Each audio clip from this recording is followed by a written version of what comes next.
Welcome to Hot Mess Writing, and I can tell you that there's a reason we call this Hot Mess Writing, because I'm a hot mess, and I just recorded an entire 20 minutes of what I had written and am now re-recording it because I didn't look at the camera properly. So I look like I'm staring into space, which is awesome.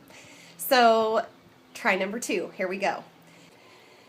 Today, let's talk about finding time to write. What I do, one of two things. Number one, this one works best for me, is I set a timer. So when I'm ready to sit down and write, I set a timer. I give myself a specific amount of time that I have to just focus on my writing. So usually I set it for about 2 hours, and I know I'll give myself a treat after. I'm like a little puppy dog who needs a treat after I work. So I know after the 2 hours, I can have a beer, go sit on my porch, relax, and then I can set my timer again. Another option is give yourself a certain number of words that you need to hit before you stop writing. This one doesn't work so good for me, and here's why. I am so bad about, I'll get to 890. I'm like, I have to write 1,000 words. I'll get to 890 and I'm like, well, that's pretty close. I think that'll work. I'm close enough. So you're going to set a timer, or you're going to set a number of words that you're going to do, okay? So we're writing. Next up is editing. I love editing. I love editing more than I love the rough draft. And that may be weird, because I've heard a lot of writers that hate the editing process. I actually love editing. My rough draft is fine. I like writing the rough draft. I love editing. But I'm going to give you steps that I find, the steps that work best for me, so that it's not just a whole jumble of go over it 5 million times. Don't do that. Don't do that. I do that. It takes way too much time. We're going to focus on editing a blog first, and then I'm going to talk a little bit about editing your book. So when you're doing your blog, what I usually do is I have my idea, which we talked about, getting ideas, and then I'm going to write out the rough draft.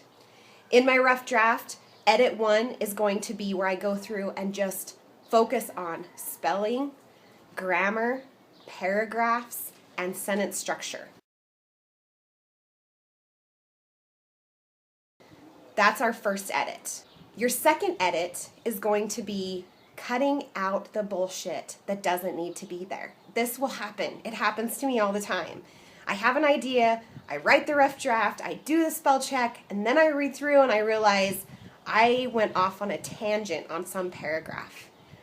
My writing has a tendency to have lots and lots of extra words because I like, to drop the F-bomb and shit this and asshat that. So I really have to be careful when I'm going through and doing my second edit that those naughty words are placed appropriately, and that maybe I can get rid of 10 other words in order to keep asshat in there.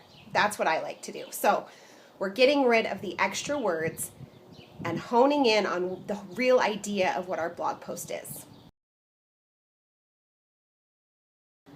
Our third edit is going to require us to do something that will make us feel like a crazy person, which we already do, but this will be even worse. So you're going to want to read your post out loud. You're going to want to read what you have written out loud. This is the best editing part of your entire editing process, I think. I find so many things wrong with my writing when I read it out loud. And it gives you an opportunity to cut that out. If you're stumbling over a sentence, if you're stumbling over words, when you read this out loud to yourself, someone else will stumble over them as well. So clean that shit up right now. Don't be like me. Maybe go and do another fourth edit. Maybe just go through and clean it really quick. Read through, clean up anything, extra comma, maybe a word you don't like that you missed last time. Quick run through on your fourth edit. You shouldn't spend too much time on this one because you've already spent 3 steps cleaning it up. So your fourth needs to just be a quick run through. Make sure your paragraphs look good. Make sure the structure is great, that you're saying what you want to say, and then boom, you're done. Or maybe it would help you to have another person look over your work. I don't like people look over my work. I really don't. I'm having to with my book. When it comes to my blog posts, I just don't. I don't. If you do, if that makes you feel better, have your spouse, have your friend read over it really quick before you post it. That's totally fine. So for me, I just want to do it on my own. So that's probably why I do the over editing, is because it's like I want it to be so perfect. Now, when you're editing your book, you're going to go through the same 1 through 4 steps. But instead of doing it when you have 240 pages, we're going to do it every day. So if you've given yourself a timer or a number of words to do one day, say you write 1,000 words for your book one day.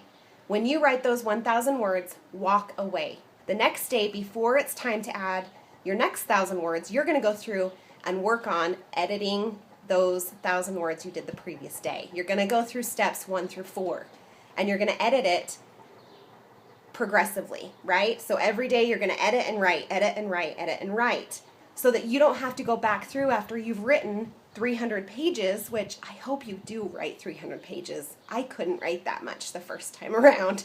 I'm at like 125, but you don't have to go through with those 300 pages and do paragraphs or sentence structure or commas.